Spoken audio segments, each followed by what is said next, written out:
मेरे को इस बात बोला है पूरे बोडो जाति के लिए। इसके लिए मैं क्षमा प्रार्थी हूँ और मैं तहे दिल से क्षमा मांगता हूँ।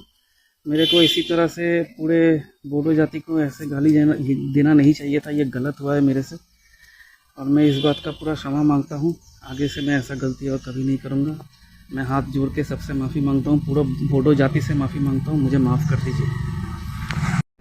मैंने जो भी बोला है पूरा बोडो जाति के बारे में और इसके लिए पूरे बोडो जाति को जो भी इंसल्ट फील हुआ है, मैं उसके लिए क्षमा प्रार्थी हूँ और पूरे तहे दिल से हाथ जोड़ के मैं सबसे क्षमा मांगता हूँ।